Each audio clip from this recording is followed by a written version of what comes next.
As Rangers fans, we know that a goaltender is the backbone of a hockey team. At Abundant Wealth Management, we are your financial backbone, offering financial planning, wealth management, tax planning, and estate planning services. To schedule your free consultation, head to www.abundant-wealth.com. That's www.abundant-wealth.com. Abundant Wealth Management. Live, plan, triumph. You're listening to Rangers Radio, your home for end-to-end coverage of the New York Rangers. With your hosts, Brendan Azoff, Zach Domino, and Steve Pappas. Blue Shirts fans, the puck drops now. Welcome to Season 3 of New York Rangers Radio. We are 2 weeks away from the Rangers preseason opener against the New Jersey Devils and just 1 month away from the season opener against the Penguins at MSG on October 7th. That game, we're going to talk about that because you have Mike Sullivan going against his former team, Dan Muse against his former team. But with a month away from the season opener, we figured it's the perfect time to bring it back. I cannot believe that this show has been around for 3 years. I know it's year 2 of all 3 of us, year 3 for Zook and myself. It's crazy to think about, but we made it, boys. We are finally in that stretch where you got football, Sundays back today. You got college football back. Baseball's heading towards the postseason. Hockey's about to start right around the corner. This is sports heaven. Here we go, boys. Yeah, Zook, what do we got today? What do we got in like 2 hours? Yeah, I know. Steelers, Jets. I'm very excited for that game. I'm very excited. I mean, seeing Aaron Rodgers put on a Steelers jersey is going to be cool for like the first 30 seconds. And then if he sucks, I'm going to say how he's ruined my life. And if he's good, I'm going to talk about how it's unbelievable to have Aaron Rodgers. But no, my wife's there right now. She says it's torrential downpour. She said her dad's pissed because it's like 75% Steeler fans, but Steelers fans are everywhere, especially in New York. But it's crazy that football is back. It still hasn't hit me as we sit here. Like even if as I said that, I'm still not even fully capturing the fact that in 2 hours we're going to be watching football. But Brendan already got to watch his team. I fell asleep during the lightning break and woke up to realize no more points were scored in that game. But they looked good early, the Cowgirls. They looked good. They always do that, right? They always find they were 8.5-point dogs. They always find a way to keep it close, make you believe, okay, maybe this team's better than it is. But as soon as the offense stopped, the defense started, and this is a perfect segue to the Rangers, right? You can't have both sides of the puck working at different times. It has to all work together. You can say that about the Mets, or the Mets, or the Yankees, or whatever. New York sports is a dumpster fire.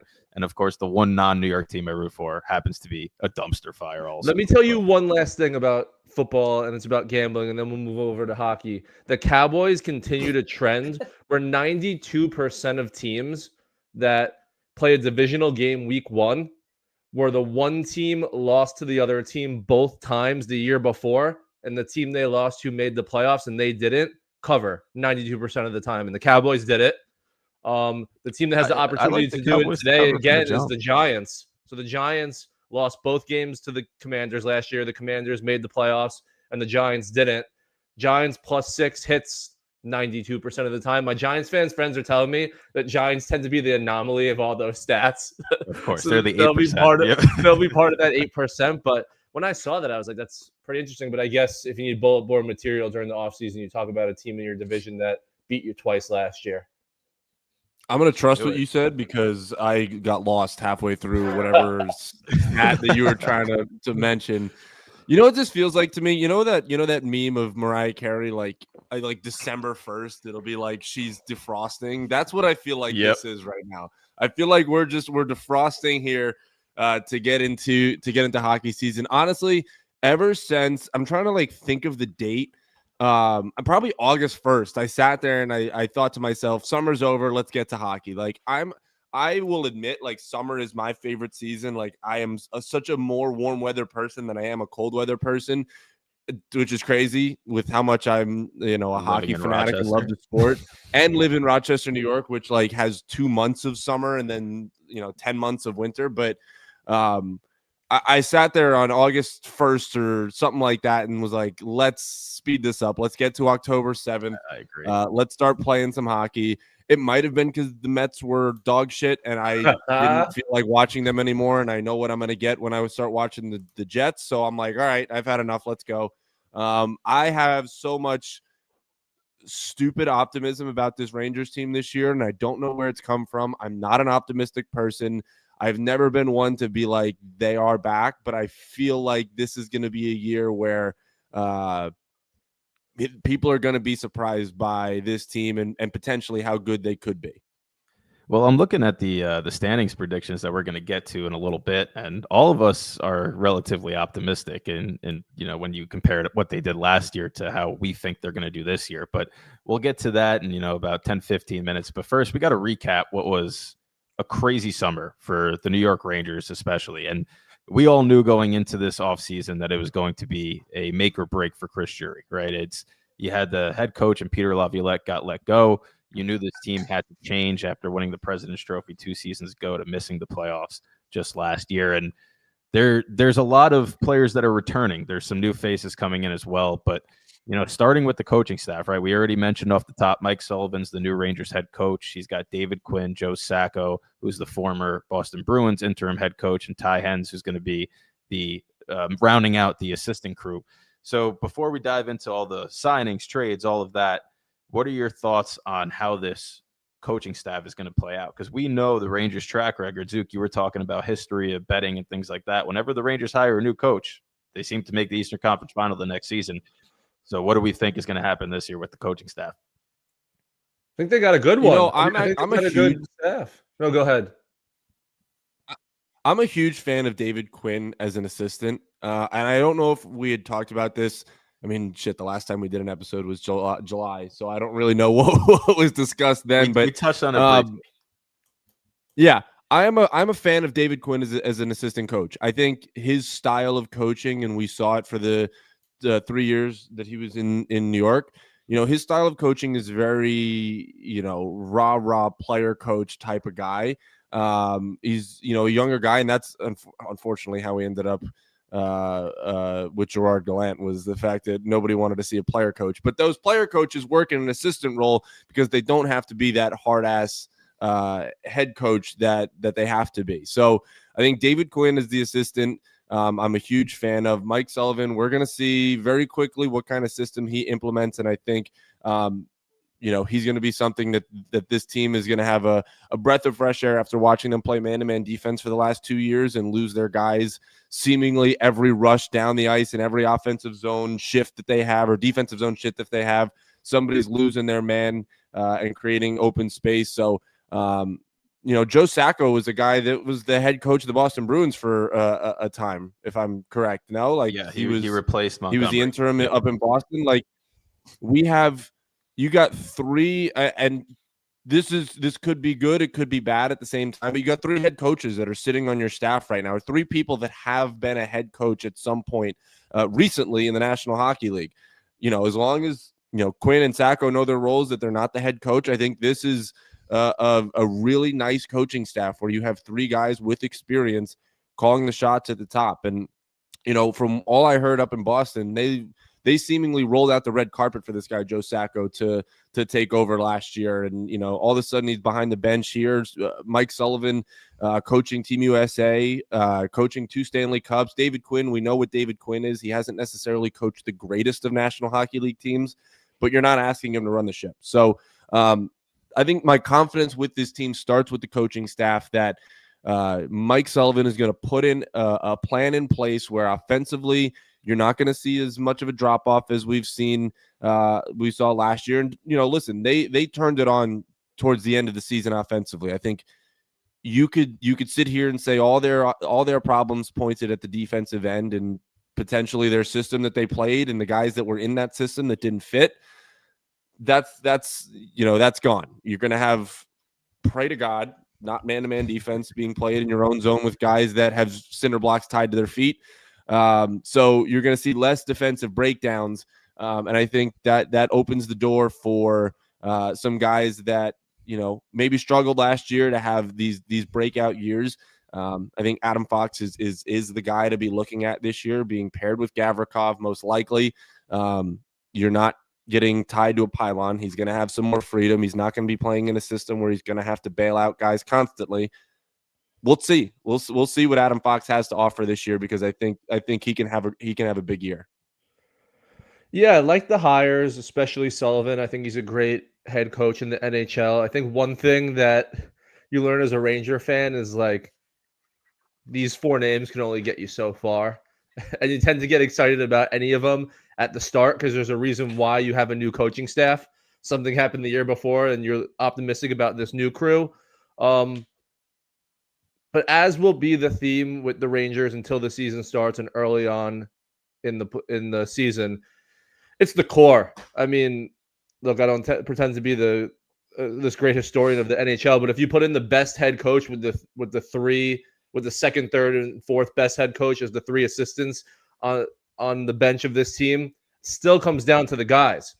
And again, we'll talk about all the new additions. It mostly still comes down to the guys that have been here. The new additions are mostly supplements. So look, it's good to not be a negative. And I think, like Steve was saying, the Laviolette defensive system was a negative. So to erase that will be good. But it's not like Mike Sullivan's going to put in a system that, regardless of how the Rangers play, the system is going to triumph overall. Like Mike Tyson says, everyone has a plan until they get punched in the face. The Rangers constantly were giving up goals early in the game that there was a sense of there was this breakdown once they gave up a goal, which shows you that it has nothing to do with the system. It has nothing to do with skill. When you go down 1-0 early on and you can't bounce back, that says something about the intangibles that they have to fix. I think, because I'm as optimistic as Steve, I think where that comes from is because of the other side of it. They do have the skill. They do have the guys. They do have the players where if you're just looking at the NHL 2026 rankings on your PS5, they got some guys that are highly ranked. It's just you look at the intangibles and the stuff that you can't rank, and you got to hope that that's the part that turns around. And as much as last year sucks, you bring up the fact that this is the 3rd year we're doing the show. Go back to the first year we had the show, or go back to some years in the past where these guys did have it. So it's not a group of losers that have been losers the entire time they've been here. It's just something snapped where all of them at the same time last year They were kind of lost it at the last same year's time. group. Last year's group, I would say, was a group of losers. Those are the guys it was a group that of losers. They quit. And it was- Outside noise took over last year. Yep. Yeah, and the thing that, and I'll move ahead to, I'll kind of segue to, we're talking about the coaches and moving to the players that we added this offseason. The one that you never see on the list of offseason additions is JT Miller. But JT Miller wasn't on this team opening night. So he is in some way, not an offseason addition, but a new addition to the start of this team to start the season. He's the guy. He's the guy that's got to change the culture. the culture. He's the guy Absolutely. that and I'm sure Steven will talk about it, when you have guys like Mika that you think are going to be better than last year, he's most of the reason why. Like, he kind of changes everything, the culture, the style, on top of he's just a really good player as well. So, we'll talk about Gavrikov, we'll talk about Cooley, we'll talk about Radish, we'll talk about all these guys. Let's not forget that JT Miller, we didn't get him over the summer, but he was not on the opening night roster. And if this team is going to be good, he's going to lead the way all around, absolutely. on the ice, off the ice. I think it's Mike Sullivan's a great head coach, right? His track record speaks for itself. I think it's very unfair to sit here and try to judge the hire in a vacuum, because as history indicates, especially with the last 3 coaches, right? You have Gallant, Laviolette, now Sullivan.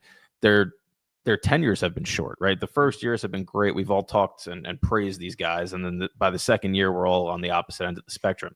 So I think Mike Sullivan's tenure as a Rangers head coach will ultimately be successful if it's a long tenure, right? I think we're at the stage now where if Mike Sullivan has a good first year and a bad second year, like his predecessors have had, it's not going to be Sullivan that gets canned. It's going to be a complete rebuild of the roster.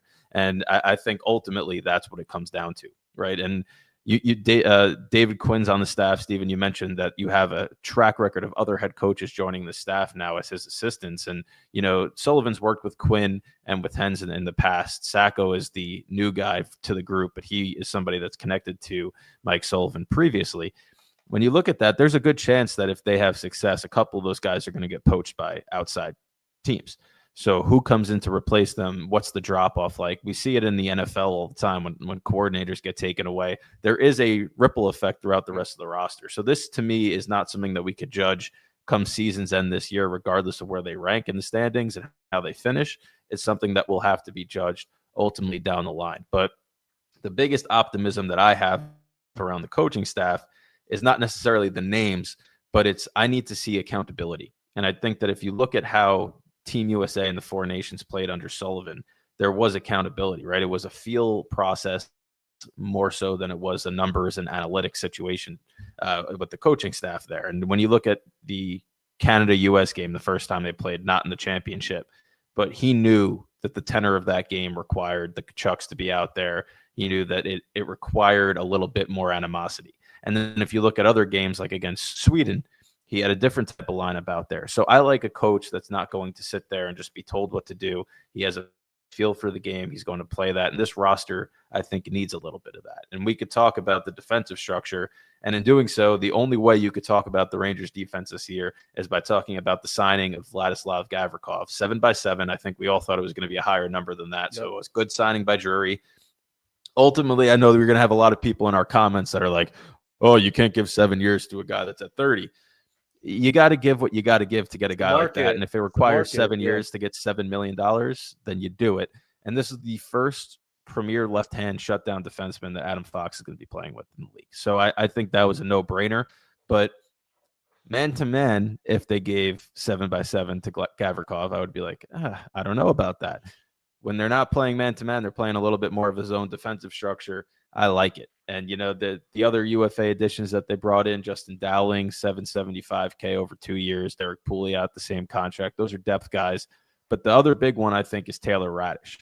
And I think that flew under the radar, $1.5 million over 2 years. That's a guy that can not only fill the third line right wing spot, but he could also move around the lineup. He has the Johnny Brodzinski-esque style where he could just play wherever you need him. And I think that that's somebody that could wind up solidifying the Rangers' depth this season. As Steven dropped off, hopefully he can come back on. But I like Radish a lot. I think, I do. And Connor Sheary just got a PTO from the Rangers. I don't know if you remember Connor Sheary, but he's that short little pest. God, he was with Pittsburgh in the Sullivan years. Yeah, he was with Buffalo. A couple. And I love when the coaches get their guys like that because, like, Connor Sheary may not work anywhere else except in the Sullivan system, and he knows exactly what is being asked of him. I agree with you 100% on Radish in terms of literally can play anywhere. I mean, I hope it's not the fact like we're seeing him, you know, in the top 6 frequently, but like you have someone injured for a night, he can clearly go up there. I don't know what it was, but it was between like 15 and 20 goals, I think, last year for the best team in the league. So that's pretty good. The other side of that, and it doesn't really matter if your only goal is to win, because if your goal is to win, you want as many good guys as you can get and have them figure it out. One of the young guys that people were probably excited to see this year probably isn't playing. The other side of that is who knows if a lot of these young guys were ultimately ready yet from what we saw towards the end of the year. And with the core that the Rangers have, you know, it's not the best thing in the world to put 3 or 4 young guys out there and say, figure it out. This is a figure it out year. If Taylor Radish on your third or fourth line can get you 15 goals, that's what this team needs. Even when they were scoring towards the end of the year, we were getting it from a lot of the bigger guys, where we know the Rangers over the course of time when they've been best during the regular season or the playoffs, it was no matter what line they threw out there, they're going to be able to put some pucks on net and generate some chances. And going back to Gavrikov, like you said, the man versus zone thing, I agree with that 100%. Again, I don't watch many West Coast hockey games, but after we signed him, I watched a lot of highlights. He's a space eater. He's a big boy who eats up space that when people were trying to gain the zone, he like almost lures them in by like back skating towards the net and just like pounces on people because he's huge. So the way he can just block pucks and stop men from, you know, being able to get to Igor, it's going to be good for him. And then, like you both are saying, I think we're going to see another side of Adam Fox where he can almost be, you know, he's still a defenseman and playing defense, but back to that offense first Adam Fox, where he doesn't have to worry like, oh, my guy's getting beat and we're in a man-to-man defense. So if my man gets beat, there's no one else there besides me stepping to get him, because it's not a zone where a defenseman is coming back. So if you sat here and told me that pairing was the best pairing in hockey, I wouldn't blink an eye. And it goes back to the fact that we saw Keandre Miller and Adam Fox with a small sample size, and that was the best defensive duo in hockey. So, and I think that Gavrikov meshes better with Fox in terms of they kind of fit what each other don't do well. If you told me that those two were the best analytics, I wouldn't bat an eye. But I think, and we're going to discuss this before the season, it's what do you do with the second and third pairing? Yeah. I think I'm a big Morrow guy. I don't know if Morrow's going to start the season. He should. But I think he's exactly what the Rangers need. I think that Gavrikov's biggest asset is his gap control. You kind of alluded to it, right? He takes up space. And if you look back at last year where the Rangers really got kind of, beat often off the rush and slot passes, right? So not only does Gavrikov open up space for Fox, which we'll talk about in a little bit, but he also will eliminate some of the rush chances that they yielded. And I don't know how many times over the 3 years now we've been doing this. If you keep the shots to the outside, Igor Shesterkin's going to have really damn good numbers. He's going to be in the Vezina conversation. So I think that Gavrikov being as good with his gap as he is will open up space for Fox, will eliminate some of the transition rush chances that they've been giving up over the last couple of years. But like you said, the slot opportunities, he's a big body, strong defensive first defenseman. That's something the Rangers have not had in that one spot. And even when Ryan Lindgren was at his peak with Adam Fox, he wasn't the big body, right? He was just the guy that Dan Girardi-esque. You knew he would do whatever it took to win. Rangers fans loved him during that time frame. He worked well with Fox, but at the same time, Gavrikov is a different animal when it comes to the defensive side of the puck. And I think Rangers fans are going to quickly find out why they gave him the contract that they did. And 7 years and 5 years is like $4 million. Like we always talk about how crazy the salary cap is in the NHL. If things go right, look, is 7 years a lot? Sure. But in year 4 or 5, that may be a net value of like 4.5 relative to what it is right now. So pay good players and pay them early is I think what you got to do, especially when there's salary caps that are rising. So who knows how long, like, even next year, this 7 may be like 6.6, 6.7 net value. So I'm not worried about that contract at all when it comes to Gavrikov. If you believe that he is actually a good player, I wouldn't look to the length of this contract at all. He also has a style of play where like he's a big brute who takes up space. Like I feel like his game could age as well, like age well. He's not running around and doing all that stuff. He's not going to lose his big body, when he turns 36, 37. I think one of the more underrated signings was not signings. I guess you got him in a trade. Was Scott Morrow. He's I think so good. He is a guy. You basically replaced Zach Jones with a younger Zach Jones, potentially better. And I mean that in a good way. In like that this guy is an NHL caliber defenseman that should be playing at the NHL level. Who is a 22-year-old, puck moving style defenseman. Like that is such an underrated get in the Keandre Miller trade. And I know the last episode that we had talked about, we had talked about this trade because it had happened. I believe it was, I forgot what day we did the episode, but I know it was right after free agency. But there are some sneaky guys. I know last time I spoke about Trey Fix-Wolansky that like doesn't jump off the page as much, but like is a guy that if somebody in your bottom 6 goes down, it's a plug and play guy that has been so good at the AHL level. That is just a consummate professional if he comes up to the National Hockey League level. So I don't know where you guys left off when it's new season, shitty internet. So right on target. The person that I said, similar to the Trey Fix-Wolansky mold, I said they signed Connor Sherry to a PTO, which could wind up being a player that, if they wind up actually giving him a contract after training camp, fills that role that Fix-Wolansky would as well, where you have a plug and play guy that's just pure effort. That's a player that I could see quickly becoming Zook's favorite player because of his obsession with Tyler Mott over the years. But listen, something to be said about these UMass guys that Jury's signed this year or gotten this year between Morrow and Mass guys. He loves the UMass guys. So, you mentioned Morrow, right? So we could talk about the trades, obviously, quickly, just going through the re-signings. All their RFAs got, re-up for the most part. They have Parsonen, Rempe, Edstrom, Matthew Robertson, Brendan Brisson, Dylan Garan, Talon Boyko, all re-signed. Of course, the big re-signing of the RFA was Will Cooley, just under $4 million over 2 years. And I think that was one that all Rangers fans had their eyes on this offseason, making sure he got locked up after he became, the true fan favorite, I think, last year with his physicality and and goal scoring touch. So good things to come for Cooley. But that's your quintessential bridge deal, by the way.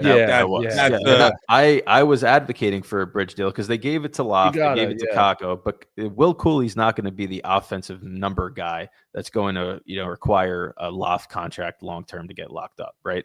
So I think that Will Cooley getting a bridge deal was a good piece of business for Drury. But I know you alluded to the Miller trade. So the two big moves that the Rangers made this offseason obviously came via trade outside of Gavrikov. But they traded Chris Kreider, who was their longest tenure Ranger, to the Anaheim Ducks, along with the 2025 fourth-round pick, and they got Carey Terrance and a third.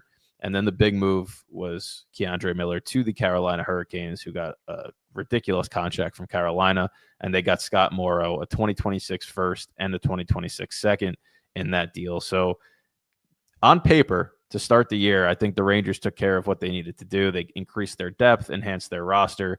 The big question becomes, and it goes back to what Zook said in the beginning of the episode, it's up to the roster now under the new head coach to kind of make the changes needed to get back to where they were just a season ago. Hey, before we get into all that, did you guys see Kreider and Trouba at the A's or the Angels game? I did see that. Yep. This week? That was weird, right? Like that just didn't sit right. The Kreider was weird. Trouba, I'm already way past. Trouba, yeah. It was more seeing both of them. I know he was a Rangers captain, but I never really felt like he was a Ranger. Like Chris Kreider is a Ranger. I don't care what jersey he's wearing next year. As soon as he retires, he's a Ranger. And I think that that's something that felt a little odd to me. But yeah, it is weird seeing, and you talk about just the first pitch of the A's game. That was just two of them. That the entire Anaheim Ducks team is just people that used to wear Ranger sweaters at this point. So their first game back at MSG, or when the Rangers play them at Anaheim, I don't know what comes first. It's going to be odd to hear Vetrano, Strome, Kreider, Trouba on the screen and not see them wearing a blue jersey. Also, how irrelevant are the A's and Angels that both of us just said A's and Angels simultaneously without realizing it's not the same baseball team? That's they weren't playing. I thought they were playing each other. I don't know. I don't know if they were playing each other. I just know they were wearing Angels jerseys, so I don't know. I that's not why I tripped up on the name. I think I just genuinely don't. I could have sworn they were playing each other yesterday, which is why I said it. Yeah, they are playing each other. They were. The first game is at Anaheim that we play them, and it's I think in January. Yeah, I lost it, but it's in January. Yeah, it'll be the one. It'll be the one back at MSG. Whatever the game is back at MSG, which I think is semi-early. No, maybe I'm wrong then. Yeah. Oh yeah, December 15th is the first game in MSG. The Ducks come back. It's a Monday night. That'll be a fun. That'll be a long tribute. I think it should be. It should be a standing ovation. Oh yeah, they should give Trouba like 30. Well, if we did one for Trouba, it would have been last year. But give him like a 15-second one and give Kreider like a 2-3 minute one. Yeah, Trouba. Well, I don't think Trouba came back. I don't think Trouba's come back yet. They didn't play last year. I think it would be a travesty if they do. You know how some teams do when they have two players on one team that come back, they do like a split screen. Yeah, that's Bush League if they do that. Chris Kreider, the amount of moments that he had in that jersey, he needs his own few minutes standing ovation during one of the commercial breaks. I think they should do, and I know they've done them already for the other guys. But I think they should lump together Kreider, Vetrano, Strome, Trouba. Who else is on that team that used to be a Ranger? Just any former Ranger. 4 jumbotrons just to fit all the former Rangers. Just add them together. Different screens throughout MSG. Just let them play different videos. I do agree that the blue line will help Igor a little bit more this year. I think if it doesn't, then we got some serious issues. My brother in Christ, Igor, hang on a second. Whoa. Aaron. Igor was 6th in goals saved above expected last year with arguably a high school level defensive group. Like, I don't think that's what he meant. I don't think that's what he meant. All right, sorry, Aaron. I think it's just just saying overall that Igor's numbers will improve because the blue line should be a little bit better. That's what I'm going to give the benefit of the doubt there and go with that. But I know Zook's a little stressed. I'm not taking Igor slander. I will not be taking it from last year, and we'll see what happens this year. But I mean, dude, it was the 3 of us out there, and 4 other beat writers that were playing defense for that team. So I don't. And Adam Fox. So I don't know what else you wanted out of Igor last year. I was gonna say, if you're new to the show, there's no Shesterkin and no Fox slander on this show. If you're in that boat of Rangers fans, which I believe is the minority, that is against first Adam Fox and thinking that he should be one of the people that gets dealt you're not going to like what we have to say on this show. If you're against Igor Shesterkin contract, we could have a conversation about that. But I think all three of us speak, I'm speaking for all three of us when I say we both are on the full support of those two guys. And without them, this Rangers team is bottom feeders at best. So please, if you're one of the people that slanders those two guys, you're not going to like what we have to say on this show. We can certainly have a conversation about the Igor contract, but I can tell you that you're wrong. So we can have that conversation, but see, there we go. That's why I have our viewers back right there. My bad. See, so I know that Zook is stretched for time. So we're going to jump into the Metro Division standings predictions. We'll start with Zook. I know out of the three of us, he is by far the most optimistic Rangers fan that I met, especially preseason. This guy preseason, if the world was falling, doesn't matter. But this is what we got with Zook. Zook's preseason Metro Division standings predictions. And if you see at the top, he's got the New York Rangers. So you could chirp him in the comments if you want. He's got a very low point total for the Metro Division, but we'll start with Zook. Zook, can you give us a breakdown as to where your faith in this Rangers team comes from? They're a good team. They're a good team that when you line up their roster against some of these other teams, like it may also be that I just don't think the Metro is that good. Like that's the other side of it. Like, I don't know. I'm looking at like the Devils and Islanders will never scare me. The Capitals, I was wrong on them, and I'll continue to be wrong on them probably this year. I'm just low on them. I think last year was like a random year that they that's that they had. And then the Blue Jackets, Flyers, and Penguins. I don't believe in the Blue Jackets. I think last year they had a little bit of help from divine intervention, and then the bottom two will be the bottom two. I think this team is going to be good. I think as long as this team fixes their defensive structure and doesn't play man-to-man, if that was all they did this offseason, if they literally didn't make a single change and just stopped playing man-to-man defense and switched how they play, how we think about this team would be so much different. Not only do I think you need a very specific type of group of defenders to play man-to-man, they weren't even like below average. They had a group of like exact opposite guys playing this man-to-man defenses. And as Steven said, kind of when we got JT Miller, our offense turned around to the point where at least when we were losing, it was somewhat exciting to watch because, we were losing like 5-4, 4-3. We were generating some chances offensively that I just think they're going to be very good. I think how they were last year also gives them a chip on their shoulder this year. I think if they ended up somehow getting that second wild card and losing in the first round, they would have a chip on their shoulder, but not to the extent of they were kind of the laughingstock of the league last year. They gave a big contract to a goalie. They did a lot of things that if they didn't work out, they were going to look like they had cake on their face, and that's exactly what happened. I think Mike Sullivan, a coach that can kind of get this team to turn around, as I alluded to, JT Miller wasn't an off-season addition, so a lot of people aren't talking about him. We had him for half the season exactly last year, so to get him from the jump is going to be big. I think this team is going to be good, plus I just don't think the Metro is going to be good, and I'll never pick the Hurricanes to be better than the Rangers. That's just not in my blood. And then the Devils, the Islanders, like, come on. This team is going to be good, may be great, but the other side of it is I also think even if the Rangers are great this year, we're all going to be like, so what? Like, you got to show us in the playoffs. So I don't even think it's show us in the playoffs. I think it's just show me long term. Yeah, just like if they start more off than hot, 1 year. Yeah, or if they start off hot, it's going to be like you got to do it the rest of the regular season. Like, I think they're going to be good, but I don't think we're also going to be jumping around that they're really good. I think it's going to be let's see what happens if they make the playoffs. Because last year they started 5-0 on it. They had a six game point streak to start the year 12 off of the ECF. They were like 12-4-1 or 12-4-2.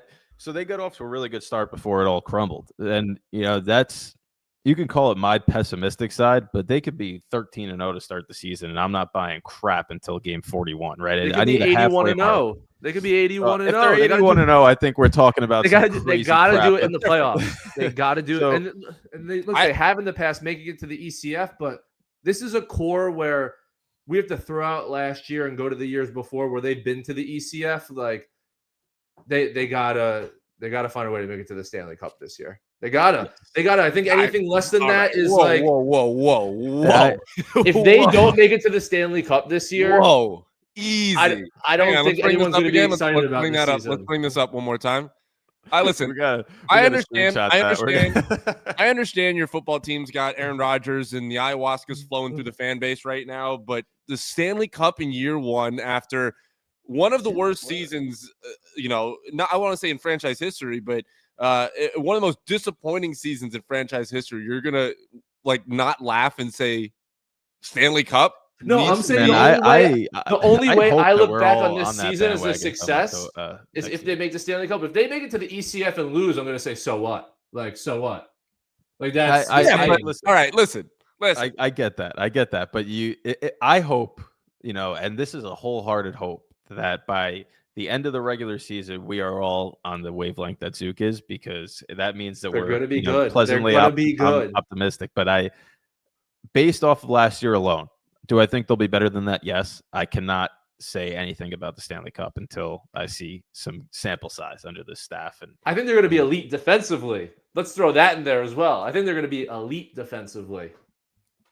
That's also something that's to be determined. That is TBD. But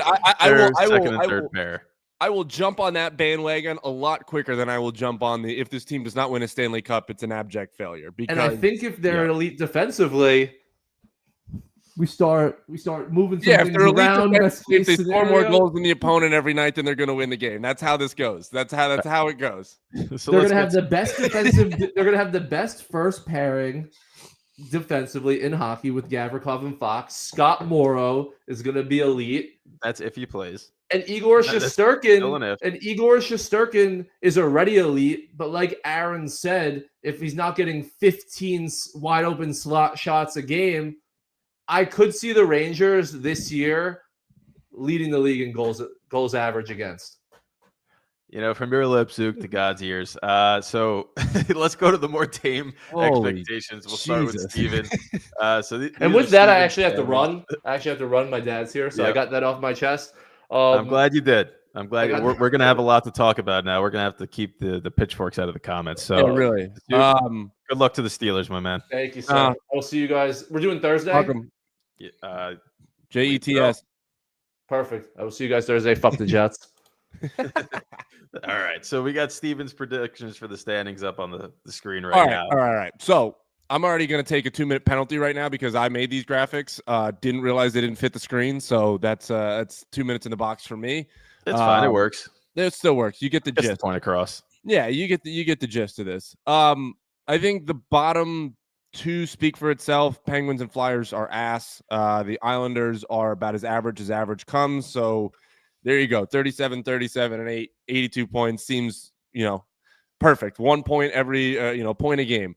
Capitals, I think, take a step back from a season ago. I think they rode a lot of highs off that OV chase. And let's be honest, I went into, and I think I probably said it on this show. I know I've said it in the past, that I was very optimistic about the Capitals going into last year. They made a lot of silent moves that people didn't really hear about in the, off season after they got just walloped by the Rangers in the first round.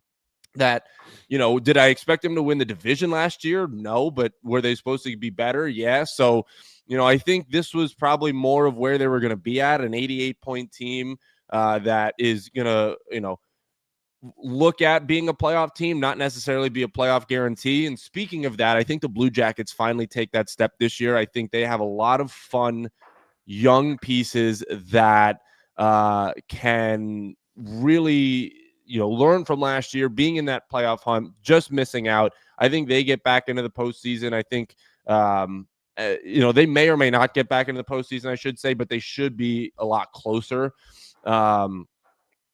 I think the Rangers third is a great spot to be. I think that's an optimistic but not psychotic place to have them in the division. I think they're a good team. I've said it. I said at the start of the show, I'm a lot more optimistic about them this year than I thought I would be after what had happened last season. But I liked what had happened in free agency. I'd liked the guys that they have gotten. I've liked the head coach signing. I've liked the assistant coaches. There are a lot of things here for this team, and that I think people might overlook this year. And I think 80 or whatever the amount of points I had up there, I believe it was 90 something points is about where I think this team can be at. 94 points. If we're all psychotic enough to still believe this 94 bullshit that we were peddling 2 years ago, there you go. 94 points. Yeah, every year. I think, the Devils and Hurricanes are what they are. They're going to be in that top 2 spot. I think it's hard unless the Devils get bit by the injury bug, which is very likely. It's happened before. I don't think it's crazy to think that they could be injured again. It's funny. It's funny seeing some of the, I have enough Devils friends that I get it on Twitter every now and then. People like the Devils Twitter's talking about like people not being in the gym this summer, like Jack Hughes not being in the gym this summer. It's funny. It's whatever. But I still think conversations about Lafreniere when he was playing softball a year and a half ago. Exactly. On the side note, though, Adam Fox apparently, according to Ryan Whitney wearing a football helmet, has been nothing but in the gym all off season. So that's cool. But I think it's very hard to say Canes Devils are not top 2 in the division. I think the Rangers slot in perfectly at 3rd, which then sets up a Rangers Devils first round this year, which would be interesting. Not gonna lie, yes, it would. We will get to. It seems like the Devils are the Rangers' kryptonite come postseason time. I think of all the teams, the last time they beat them was 2009, 8, something like that. The Sean Avery year. It was a while ago because they lost in 2012 in the last 2 times. Yep, they lost 2 years ago in the first round. That hurt. The one series the Devils have won in the last 15 years was that. Yeah, it's I think we're on a similar page when it comes to the top 3. I was toying with the idea of the Rangers 4th. And the only reason is because I didn't want to set an expectation that's higher than where I might truly believe they fit. But, I think 3rd and 4th is going to be relatively tight this year in the Metro. I think the top 2 teams are pretty solid in terms of Carolina and the Devils. I don't see any way, unless the majority of the Devils roster gets bit by the injury bug, that they don't finish in that 2nd spot. There's too much talent on that team, and they had a down year for their standards last year as well. So I like the Rangers in 3rd. I think they bounce back. I'm with you on the Capitals page. I think that the Capitals last year had the wave of we're actually a good team in the beginning of the season. They rode that for a little bit. Ovechkin's goal chase all of a sudden started to become reality. And as we all know, it was reality. And after that, they kind of cooled down a little bit. And I think that they're going to come back down to earth a lot more this year. Logan Thompson had a terrific year. They had a lot of really terrific seasons from their team that I don't think they're going to replicate that to the extent they did a season ago. So I like the Rangers fitting in 3rd there, 98 points. I don't really feel the same way you do about the Blue Jackets. I think that they're going to be an exciting team, but I think they still have too many holes in terms of defense and a net to really get over that hump. But I think that they're going to be one of those pesky teams again that come the end of the season is going to be dictating the standings in front of them by who they wind up upsetting late in the year. Flyers, Penguins, I think we all have pegged at the bottom. I don't see any way that those teams finish higher than that. But, 3 to 6 is really a crapshoot. It's going to depend on how teams play throughout the regular season. But we got a pretty similar, standing grouping there, especially in terms of the playoff teams, and much more realistic, I think, than Zooks was. But that's why we have Zook on the show. I think that's the thing. I think the Metro is just very predictable. I feel like the teams just are what they are. I think we're about 2 years away from it becoming very unpredictable because you have the Flyers, you have whoever the Penguins wind up drafting, you have Blue Jackets are up and coming. There's going to be a lot of change, I think, in the top of the Metro in a couple of seasons. But it's wrong. Very interesting to see. This is incorrect. He's good, man. That dude's a wagon. But I know you were trying to throw this up there. That was the one thing I wanted to mention. It's like the Devils are banking on an older goaltender that isn't. He's not Igor. Like he's not Igor. He's not Sorokin. He's maybe old Logan Thompson. Best against the Rangers. Is he an old Logan Thompson? Is that the best way to describe it? Is a good goalie that isn't necessarily a game breaker. I think his comparable is Ben Bishop. Oh God, that's the devil's name. You can't speak that name on a Sunday in this house. That's what he does to the Rangers too. I mean, Ben Bishop was the same way. Ben Bishop was a really good goalie. He was, not going to blow you away throughout the season, but then when it came against the Rangers, he was, Patrick Roy on goal reincarnated. So I feel the same way and sometimes about Markstrom. So that's always the name that sticks out to me. But those are our standings. I think we have a pretty fair estimate, and I'm sure we'll revisit that after the preseason once we have a better idea of who's actually on the Rangers roster, who's going to be making these teams, what the lineup might look like. That's why we're not touching the lineup combinations, anything like that, because there's a lot that could change between now, 2 weeks from now when the preseason kicks off, and ultimately on October 7th when the regular season starts. But I know we have a couple of hot takes. I'll go with Zooks. I'll share his because we have hot takes. We have some future bets that we want to throw out there. We'll try to get this all done and wrap up the show without being too much longer. But when you look at the hot takes, right, I think we all went a little bit excessive. They're hot. We went hot, right? They're hot takes. So don't tune in here, see what we're about to say, and think that we all wholeheartedly believe them. But I'll go with mine first because it brings back to this comment that we had here about, Adam Fox betting on him to win the Norris Trophy, things along that line that I think might actually happen. So I like the fact that Gavrikov is now Adam Fox's partner. I think that opens up doors for Adam Fox that we haven't been able to see yet. And, Jay Fresh, if you don't follow him, then I don't really know what you've been doing on X because he's one of the bigger analytic accounts. He took the Fox slander and he kind of graphed it. Right. I don't know if you saw that, Steven, but he showed that basically no matter what the situation is on the ice, Adam Fox is the only thing over the last few seasons since he's entered the league that has kept the Rangers defense above average in any category, whether that's special teams, both PP and PK, whether that's 5-on-5. It doesn't matter what the situation is. Adam Fox on the ice means good things are happening. And I think that he's been a point per game player before, but he's never reached this. I think that this is his first 90-point season. I think that Adam Fox not only proves the doubters wrong and shows that he's still a top 5 defenseman in the NHL, but I also think that with the lessened defensive load that he's going to have to face, knowing that he's got a rock next to him in Gavrikov, that he'll be a little bit more free.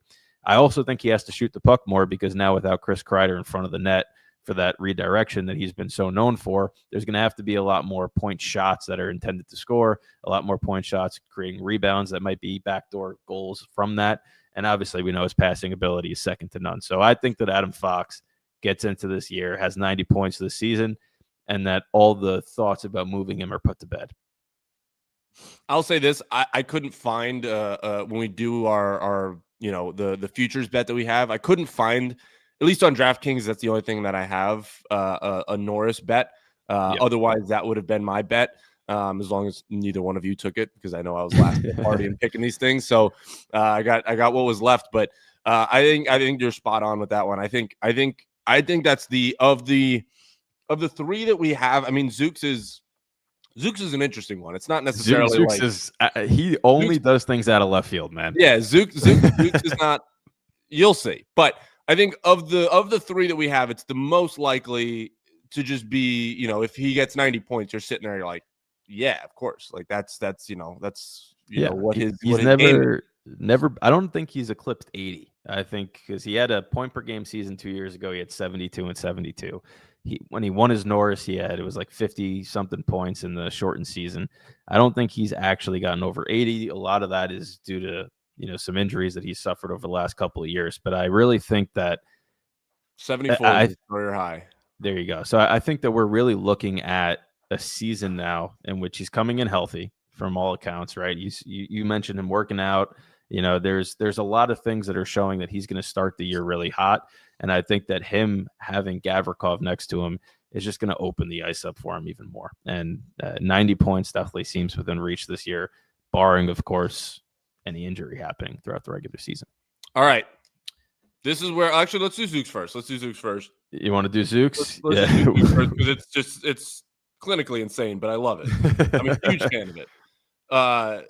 Just as specific comes, by the way. Just if you bet this right now, by the way, you're going to be cashing in more than the Powerball winner, because this is absolutely. He hasn't even made the roster. Yeah, he might not even make the team. The roster hasn't even been announced, but Zeke has JT Miller scoring the gold medal game-winning goal for USA at the 2026 Olympics? I don't know the reasoning. I can't speak for the man, but It's a good feel on thing him. for him. It's a feel thing for him. It is a feel Listen, thing. we give hockey-based takes. I think that you and I have watched the game for a while. We like to give some matter-of-fact takes and some factual stuff.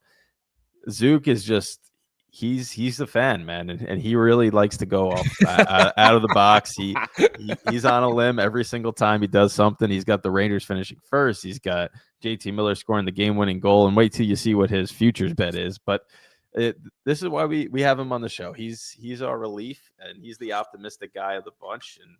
And the Rangers lose one game, I'm pessimistic. You could ask my fiance that, but Zook, no, he doesn't get deterred. He thinks that everything good is going to happen, and hopefully it does. We could use some of that. Can we talk about? I guess we'll talk about it at the end. Whatever the hot stretch that this podcast had this summer. You got engaged. Oh yeah, Zook's having a kid. Like what? What are we doing? That's crazy. We're all growing up. We're changing. We're all growing up. I'm still the youngest one here. I got time. I'll put that out there. What is? All right. We're getting way too far off of this course. Well, right now. I mean, I was born after the Rangers' last Stanley Cup, and I'm engaged already. So that goes to show exactly how long it's been since this team reached that mountain. And hopefully it happens soon. Hopefully it happens soon enough. But let's go to your hot take. I actually like yours too. My hot take is Mika scoring 40 this year. I have been a Mika apologist my entire life. You go back to my college days at the great Quinnipiac University, the 2023 men's ice hockey national champions, by the way. Shout out Jacob Quillen. Shout out Zach Metza. Shout out that whole team. Gods. I would sit there in our student media suite and I'd talk to my friends who, by the way, none of them were Ranger fans. I was the only Ranger fan of my friend group. Everybody was hockey fans. They were Flyers, they were Islanders, they were Bruins. So I would just get absolutely dogged by everybody. During Mika's run in between 2018 and 2021, 2022, I called this man a top 5 center in the sport. And I got shit for it. Got a lot of shit for it. COVID doesn't happen.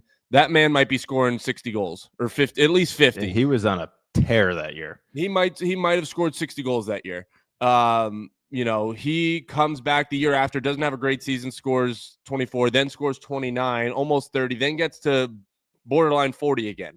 So here's 2 down years in a row at 26 and 20. He has just been reinvigorated with JT Miller, who he was a point per game player with at the end of last season when he joined the team. He's most likely going to play on his line this year. If you get a full season of Mika Zibanejad with JT Miller, I think it's not out of the realm of possibility that this man can score 40 goals this year, and I will stand on that hill. Well, I think one of the things that bodes best for that take is the fact that without Kreider on the power play, those times where he just defers and tries to slide a slap pass backdoor to him no longer is going to happen. He's got to start ripping the puck again.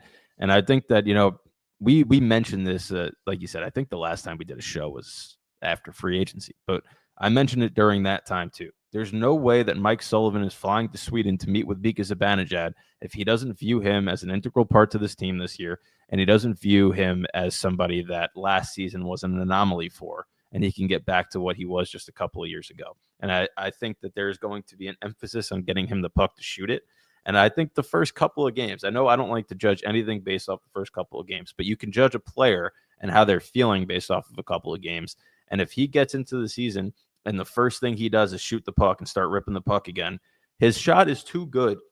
It's too accurate and too good for him to not score above 30 at least, right? We've seen that in the I know Johnny Lazarus posted something today. He said I was reminiscing, and it was all the goals during that run that Mika Zibanejad had when they lost to Tampa in the conference final. If you look at the shots he's taken, not all of them were in tight. A lot of them are perimeter shots that he's just beating really good goalies clean. That's the shot that he has, and I think he has to get back to that. So I don't see 40 being off the table for Mika, but I think that there's a lot that has to go right and a lot that has to go right mentally for him to get back to that number. Because to me, it's never been a physical thing. It's always been a mental thing for Mika Zibanejad. I think last year was just such an anomaly of things going wrong for this team. I think there's going to be a shake off of last year. At least I can hope for this year. But I wasn't even considering the power play when I was sitting here thinking about Mika scoring 40 goals as my hot take for the year. I think just him playing with JT Miller got him more engaged last year towards the end of the year. And this, new coach, new system, you get that new coach bump. I think I have this feeling, and I couldn't bet it. We have our bets coming up next. They have on DraftKings right now 40 plus goals. They have Mika at 30 at like, I don't know, minus 200 or something like that. And they left him off the 40. They left him off the 40 goal list. I can go check that. I left my phone in my other room when my internet crapped itself, so I don't have it next to me. But yeah, I know they had Mika on. I think it's minus odds to score 30. This is a good question for you, since you're on the Mika train fully this year. Where do you think he winds up playing? Is he going to be a center, or is he going to be on JT Miller's wing? He's going to be on JT Miller's wing. I think it would be very foolish to not play him on JT Miller's wing with how well they played together last year and how much Miller was able to engage Zibanejad into the play and into, I don't even want to say the physicality, because listen, you're not going to get the physicality out of Mika Zibanejad, right? That's not going to happen. That's not who he is as a player. But you were able to engage him in the offense. And by the way, and I've said this before, Mika Zibanejad, when he is going, he is a very good defensive forward, right? Like he is not a bad defensive forward. You saw him and Kreider killing penalties on the best PK in the league 2 years ago. I think the underrated part of his game is that he can play that side of the puck very well. And if you can get Sullivan to have him buy in on that, I think you're going to see a very different Mika Zibanejad than you have in the last 12 months. But I think him playing next to JT Miller is where he should be, and if he's not, then I would be pretty disappointed. I agree with you. I think we talk about how it's mental for him, right? And if he was a point per game player on JT Miller's wing when JT Miller came to the Rangers via trade, it would be kind of silly not to have him in that same position and let him start the year with confidence. And then once he has confidence, you could decide, if the lineup needs another center, you can move him down. There's certain things that you could play with after he's already started, because we know, just based off of his track record, that he's one of the streakiest goal scorers in this league. Even when he was topping 40 goals, he had 20 game stretches where he would have 12 to 15 goals, and then he would go quiet for a couple of games. But I think if you have a comfort level with somebody, you got to keep that going. It's the same reason that Panarin, Lafreniere, and Trocheck had been stuck together even when their underlying defensive numbers weren't good, because they had this 1 year where they clearly showed that they were comfortable together. So you have an opportunity now to not only have JT Miller be comfortable with his line, but Mika Zibanejad to actually settle into a year with somebody that is going to pull him into the fight. I don't know why you would mess with that, but let's get to our bets. I want to start with Zooks just because it's crazy, and we can go to ours after it. Zook's future bet is kind of in line with what he was saying when he was on. If you are just joining us, Zook had to leave early, but his whole discussion was that he thinks the Rangers finish first in the Metro this year, and he thinks it's Stanley Cup or bust for the team after missing the playoffs a year ago. You could say what you want about that. He's sticking to it, and his future bet, because we're going to try to do a bet of the week on this show, so we're going to do a future, obviously, right now. His is the Rangers to win the Cup at plus 3,000. Great odds if you are on the same page as him. If you're on the page of Steven and myself, I don't think you're going to be putting any money down on that one, but Zook knows what he wants and he sticks to it. So kudos to him. He's a Steelers fan, so he's pre-gaming right now for that game, and I think that he might have started before the show with this future bet as well. Jesus Christ. Listen, as somebody that was on the Aaron Rodgers experience for the last 2 years, I can just say he probably needs a lot more than just whatever he was pre-gaming with to survive this season. But all right, let's go. I'll do mine next. Go for it. I got Artemi Panarin to score 40 plus goals as my future this year. It's plus 500 odds.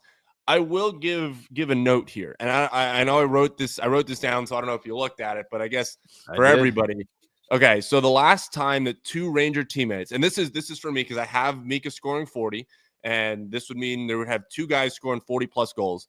There's not many times that this has happened in Rangers history, specifically recently. I believe it's only 5 or 6 other times in between this 95, 96 and currently.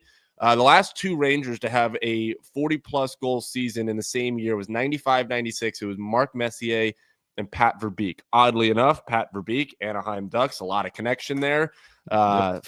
It's funny how some of these things work. So, to go along with the hot take and the bet, not often do the Rangers have 2 guys that have scored 40 goals in a season.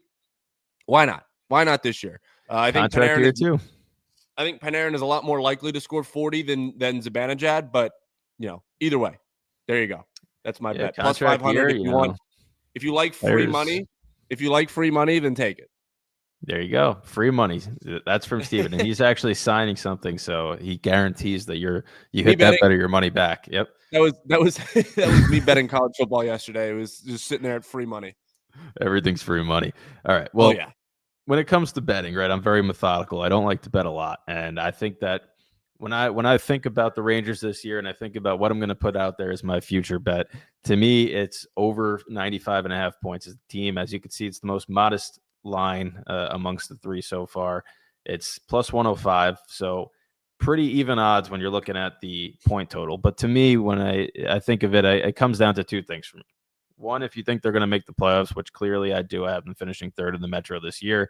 I think they're going to have to get over 96 points to do that. So to me, there you go. There's your reasoning right there. The second thing is the history, right? And when you're betting, I like to look back at past trends, and the past trends for the New York Rangers are pretty simple. When they hire a new coach that first year, they tend to do really good things. Now, you could say this roster is different. It's older. They had a down year. The core is still the same. It might not happen again. Yada, yada, yada. All of those are reasonable arguments, but I think with Mike Sullivan coming in, the team's going to play better. And by playing better, I think the 96 points at least are something that's pretty much within reach for this group. So over 95.5 points for the Rangers this season. If they're going to make the playoffs, I think they're going to need at least 96 with how competitive the Atlantic's going to be. Pretty straightforward. And I think this one's going to hit. So if you like it, take it with me. I will say I could not find Adam Fox to win the Norris on DraftKings. Otherwise, that would have been mine. But there you go. That's a good one, too. I also, in doing that, was looking for Mika over 50 and couldn't find. Or I'm sorry, over 40. That's what I wanted to put there as my hot take was to him to score 40, and then my bet to be him with 40. But they didn't allow me to take it, so Panarin was the next choice there. I like Panarin. So I mean, we covered a lot, right? And we appreciate all of you that are listening a month out from the start of the season. We're going to try to be doing every Thursday, throw in some Sundays, sprinkle it in there around this time, 11 a.m., just to make sure that, we're getting some content out there. The goal this year for season 3 of the show is to put more content on social media, to get more guests on the pod, and just, keep putting out some content that you guys like to see, like to listen to, and hopefully it's positive, because I know year 1. We've got some fun ones, I think, this year. I think I obviously nothing's set in stone. It's September 7th. We're a month from the puck dropping in the regular season. I have a feeling some of the guests that'll be on this year will be ones that most shows are not getting. So stay tuned for that. I think it's gonna be a good one. Yeah, and for your sake, man, our first season that Zook and I did this show. Is this true? Why not? If you can answer this question, why not? I have no idea. I've been noticing that living in New York that, specifically with college sports, you can't bet on New York's, games that are happening in New York or New York colleges, and you can't bet on players. Like I was trying to take, we're going off the rails right now because we're an hour into a show in September, but I was trying to take 2 weeks ago. I ended up winning like $150 off LSU and Clemson. I would try to take Garrett Nussmeier's numbers, and they just don't let you in New York. It's insane. I don't know why they do that. I've noticed that there are very limited like prop bets almost that you could take in New York, whereas across the river you can. But listen, you got to take what you can get. I haven't bet in a while. I'm trying to stay away from it just because it leads me to some emotional decisions. But we'll see what happens when hockey starts up. I don't bet any sport besides hockey. Just another reason why the state of New Jersey is superior to the state of New York. I know I'm living in New York right now, born and raised North Jersey. So, listen, you can, what'd you say? I said we can make left turns here. Listen, you can make left turns, but can you play blackjack on your casino app? No, you can't. But that's actually a good thing for. It's a really good thing. People. I'm very glad that that's not a thing where I live right now. So otherwise, it'd be a problem. But when this show started, it was Rangers Ice Brew. It was just Zook and myself, and we had that year where the Rangers went on this crazy run. They were in the Eastern Conference Finals. All things were dandy, right? Are these tomatoes? I don't know tomatoes at me. Then we got Steven joined the show last year. It's been awesome, but obviously last year was a down year for the team. So we're hoping that year 3 we could have the 3 of us enjoying the games, talking positive about the team, and that is all positive going forward. So in that respect, we're all on Zook's bandwagon with his predictions, but we will see what happens. We'll have some fun content coming this year for you guys. And this is one of those years. I think last year we had expectations that didn't get met. This year it's the opposite, right? The expectations, I think, if you poll the fan base, are pretty low, especially after what went on a season ago. So I think that anything in the playoffs is going to start that, that enjoyment again, that excitement, that buzz around the fan base, and we'll see how it progresses. But when I look at the depth of this team, NHL roster and below, I think that they have some sneaky good depth. I think we've talked about their fourth line. I don't think it's appreciated enough because Edstrom got hurt last year, but they were one of the better lines when Carrick, Rempe, and Edstrom were together and healthy. And you add Radish, you add Gavrikov on the blue line, and there's going to be some decisions that come down to Mike Sullivan, like Scott Morrow, whether he plays third right D minutes or whether he winds up mixing in Susie, Vakanainen, and those guys. But there's going to be some stuff that is dictated by the head coach, and I have faith that Mike Sullivan is the guy that's going to make the right decisions, and we'll see how this season goes. But we're going to be with you every week and talking about it. If you suck, tank for McKenna, get all the assets out there. Not the worst thing in the world, right? And go sign Connor McDavid. There you go. Yeah, and that's something that's going to wind up getting talked about towards the end of the year, too. The longer this McDavid saga goes on, there's only 3 or 4 teams that I think could actually be in the running for him. And I think the New York Rangers are one of them. With the cap that they have and with the brand that they have, that would be nuts. Let's not get ahead of ourselves. I'm not getting ahead of ourselves. I don't want to talk about it too much, but I don't want to get too excited on a Sunday morning. You put it there. I guess we're not getting Python on the show this year. Listen, I'm not a positive guy. I don't think Brendan's a positive guy, but I'm not. I'm not. Well, we'll have you come on the show when they're on a 5-game losing streak. That's when we need somebody to yell. We'll let you know. And granted, I'll probably be that person as well. There you go. All right. Well, this was a fun one. I think we went longer than we thought we were going to go, which is crazy. But we got 2 weeks till preseason opens. Which, if you are somebody like me, you'll be tuned in, especially with the young guys, Othman, Perot, all of them that are going to be vying for that 1 or 2 final spots on the forward group. And then you got 1 month from today, opening night at MSG, Rangers Penguins. Dan Muse coaching the Penguins, former Rangers assistant. Mike Sullivan, former Penguins head coach, coaching against his former team. That's going to be a fun game.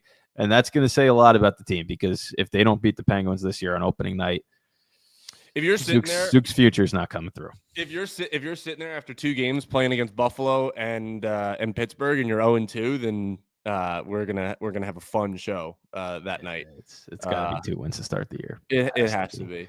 I will be there for the second game of the year against the Sabres, much like I was last year, which I've just remember that game being just a miserable watch. Just 2 bad teams going at each other last year, but we're gonna have some fun. I think the fact that we are now within a month's range of National Hockey League games starting, and I know today the NFL started and college football started yesterday, and I'm sure most of us are Mets and Yankees fans, and we all just are praying that this baseball season ends and we can watch something else. It's here. We're getting there. Training camp starts midway through the month. Preseason starts midway through the month. We're back. We are back. We're back. It's exciting. We're going to have a lot to talk about. This is going to be a fun team. And the one thing you can never say about the New York Rangers is that they're drama-free, right? There's going to be stuff that goes on that makes our show and what we talk about a lot easier. And we're looking forward to it. So we will be with you. Show's starting back up. Season 3 of Rangers Radio is here. We appreciate all of you for tuning in. And we will talk again very soon. See you guys. See ya.